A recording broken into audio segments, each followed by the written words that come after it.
Don't. She halted. The deep timbre sent vibrations through her body. She knows that deep timbre, that velvety sin. She took a deep breath and spoke. What are you doing here? She whispered, because she doesn't trust her voice yet. He stayed silent, and she bit her lips. She sat up, her long hair falling over her shoulder, a soft light from outside illuminating her bobbed nose, perfect pouty lips, and her smooth skin down the neck, then disappearing under her loose blouse. Mine couldn't see him, but goosebumps erupted her body as she felt his. She felt his stare. Suddenly, she started feeling nervous and hot. It's September.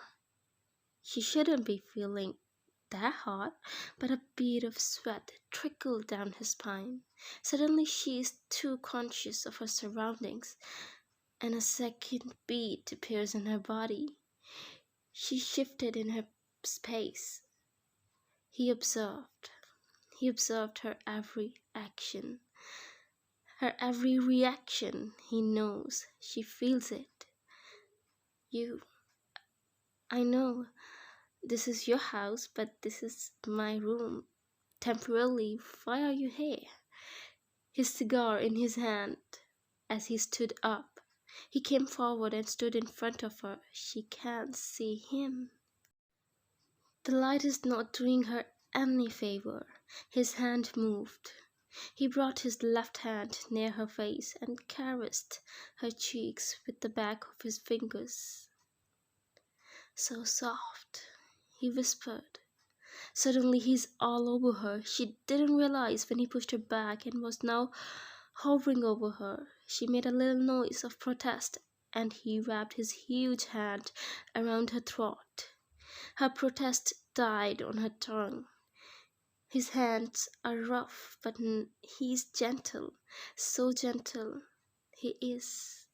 Her pulse flutters feverishly. He circled her pose, so innocent. He took a puff of his cigar and blew it on her face, and she coughed. Not for so long. He ran his nose over her jawline, then down to her neck. He sniffed. Vanilla, sweet, he thought in his head. He couldn't resist and licked her neck. Caso, he cursed aloud and ran his teeth over her feverishly pulsing pulse. He bit in her hands on his shoulder, tightened. Jeon, she whimpered, and he came to his senses. He was lost. She made him lose his control, but his name from her mouth in that tone made him steal hard. He wants to take that innocence away. He wants to corrupt her, and he wants to break her. She makes him lose control. He looked at her, her facial expressions barely visible in the dark, but he could feel the lust emanating from her body. If he, right now, she would not resist, but he will keep the side of his bargain. He will wait. He got off her and stormed out of her room. She lay there, breathing hard. She doesn't know.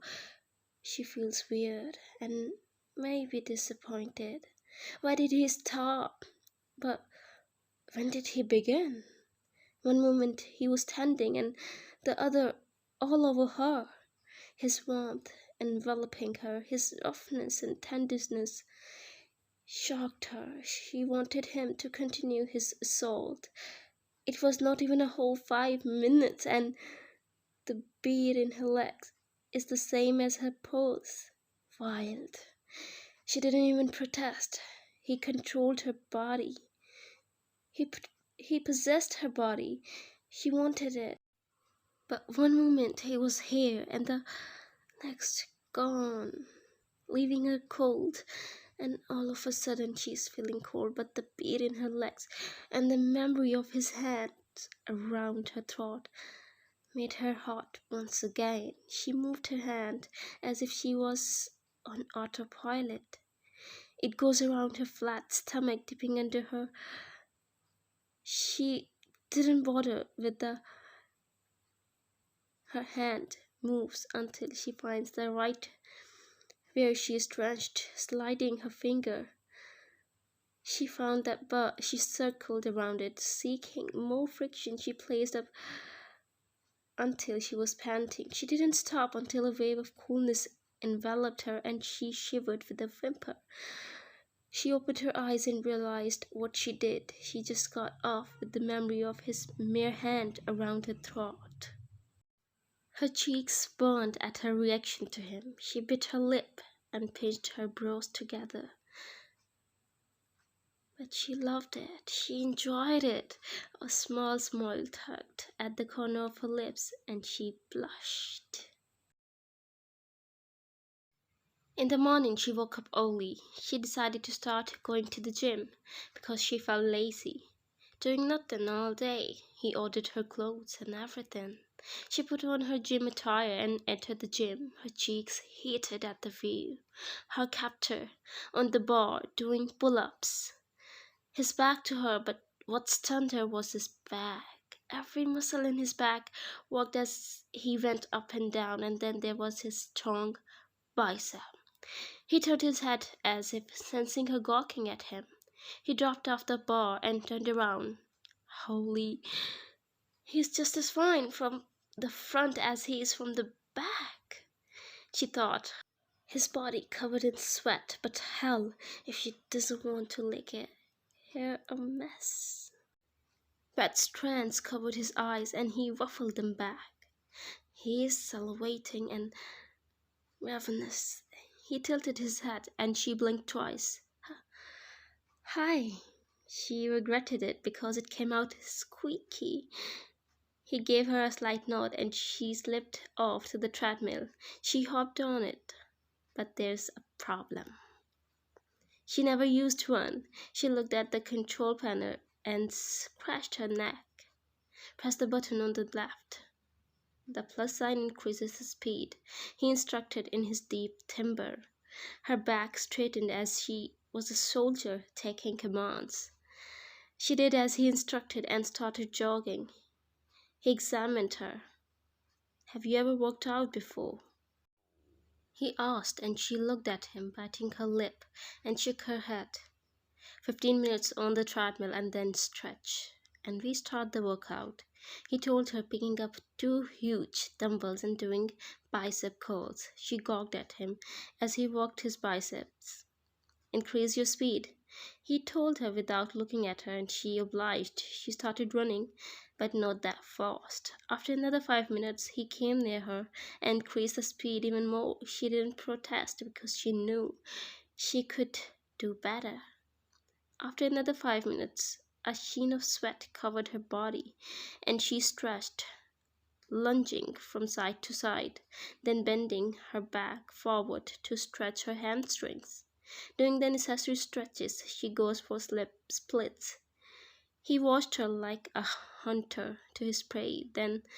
But when she did the splits, his expressions changed to something else, some kind of thunderous, but her giggle made the corner of his lips twitch. What is it? He asked. She looked at him and noticed when her lips parted on an exhale, and she looked at him. I still got it. It's been years I tried splits, but I still got it, she told him happily and groaned lightly. Careful, Zora Mia. I might bite if you keep on making these little noises. He rasped out. Her body visibly shivered. Are you an animal? She asked, finding confidence from somewhere where her heart beating in her throat. You turned me into one, he replied. So are you going to shift now? She provoked and earned a deep chuckle from him. Her insides melted and she heard it. And when she looked at his lips turned up into a smile, she realized she wanted more of that. She wanted to be the reason he smiles and chuckles and laughs. She gave him a sweet smile. Okay, now come here and give me 30 crunches, he told her, and she looked at him. What are crunches? she asked him. Sit-ups while laying down, he told her, and she lay down on the mat. She looked at him. His tall frame looked even taller from this angle. He got on his knees and held her ankles. No start and no breaks, he told her, and she obliged. At 15, she tried to give up, but he didn't let her. You skip one crunch and it will add up as a month in your stay, he threatened her. She tried again and panted, but couldn't do more than 25. She panted heavily, her body glistening with sweat. He hovered over her and spoke. Congratulations, you just turned 5 more months in my territory. She huffed and he smiled. Now get to squats and lunges. I want to see how much you got, he told her. She did squats and lunges, now 20 burpees. She did as he said. He made her end with the plank for 60 seconds and she couldn't hold it for more than 40 seconds. Oh my God, she panted. He gave her his hand and she accepted it. She sat on a bench trying to catch her breath. He gave her his water bottle and she accepted. We will start the real workout tomorrow, he told her, and she almost choked on her water. What? You almost killed me today with that, she complained. There was nothing, Elzora, he told her with a smirk. Jeon, she groaned. His eyes heated and he held her by her throat. He brought her face closer to his and she went on her tiptoes to accommodate his command just so he won't choke her. Their lips almost touching. Say that again, he ordered her, with his brown orbs fixated on her grey ones. Jeon, she whispered, and he made an animalistic sound deep in his chest. Her mouth fell open and she stared at his brown orbs. Those orbs which make people tremble under his intimidating gaze. But she is turned on. Her both hands around his wrist loosened. Be careful, Carino. You should never trust an animal, he whispered, and she stared in his eyes. You are not an animal, she whispered back, and he stared at her with a frown, where she was lost in those haunting brown orbs. He jerked her away and stormed out of the room as she stared at his back, confused. He again left her, confused and needy. Jack, Jeon, she groaned. She showered and took care of her business in the shower. Now she has 2 memories plaguing her thoughts. On the dining table, she ate with him. Do you need something? He asked as he caught her staring. No, just I get bored here all day. She pouted slightly while telling him hesitantly. Do you want to come with me? He asked. Where to? Office, where else? Will you let me walk there? She asked, biting her inner cheek. You want to walk? He asked, and she nodded. Then let's see what you got, he told her. Okay, I'll go and change, she told him. Have your breakfast, and no need to change. We will be late, he told her. But you look just fine, Uzorami, and now eat.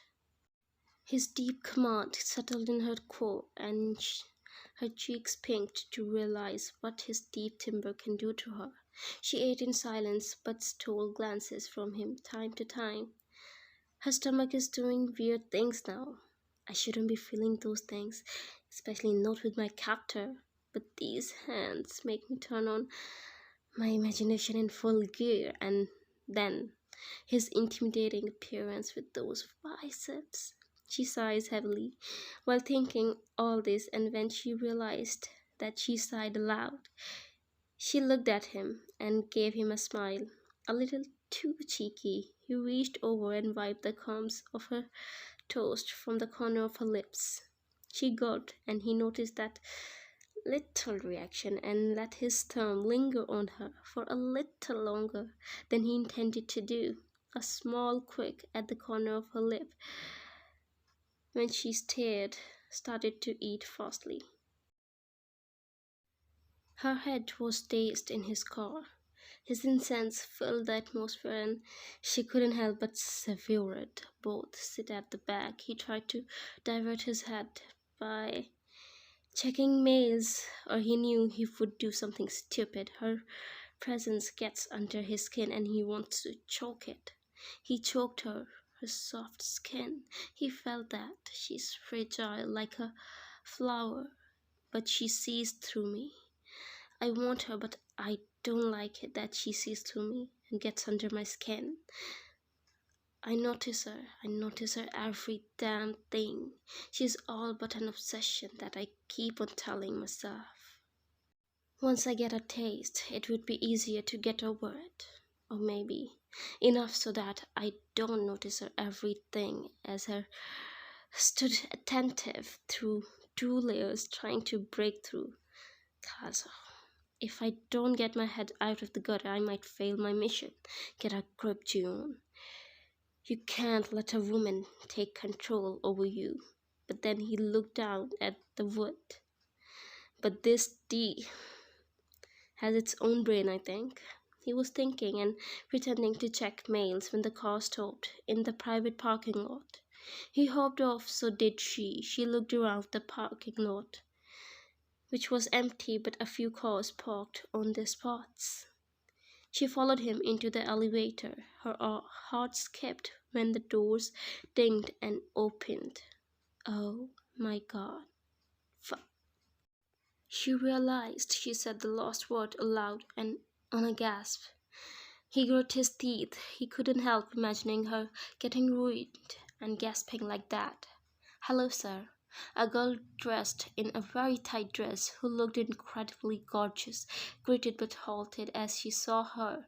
Your coffee is on the table and the foil of Gomez and Stanford is on the table. The blueprint is ready, as I was informed, and let me know if you would like to see it now.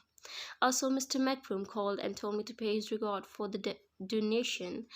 You have a meeting at 9 with Salvatore's, then with Parks at 10, and all of them are lined up. The schedule is packed till the lunch break, and after that, she goes on like a robot until he shows his hand to her and waved his hand to let her know she is dismissed. Thank you, sir. Call me if you need anything. She bowed and left the room, but not before giving Wine a hard glance. Jungkook took his coat off and rolled his sleeves while Wine stood in her place, stunned. Are you planning on standing all day? Jungkook asked, and she blinked and moved her head to the right, where he sat like a king on his chair. So glorious, so perfect, but why did he need to kidnap me like that? For a second I thought she was a robot, she told him, and he smirked. Come and sit here. He pointed to the seat in front of him. Can I ask you something? She spoke as he studied a file. Only good-looking people get to work under you? She asked. What do you mean? I mean, back at home. I mean, at your house, those bodyguards-looking people who are handsome as hell. I mean, no offense. And now this beautiful lady. Don't be amazed by her. That's the magic of surgeries. He tells and winked at her. He threw a file in her direction. Study the file and you have 20 minutes, he told her. She smiled as he gave her some tasks to do, and she could finally get to use her brain. She studied it. You. A construction company. Yeah. Wait, the JK Constructions? She spoke stunned and then looked at the plate which said CEO, no name written under. That means you are the Jeon Jungkook? Like the Jeon? He gave her a smirk. Oh my god, she realized she was overreacting to the fact that he was the man she admired throughout her high school and that he built his empire alone. She cleared her throat and went back to the file.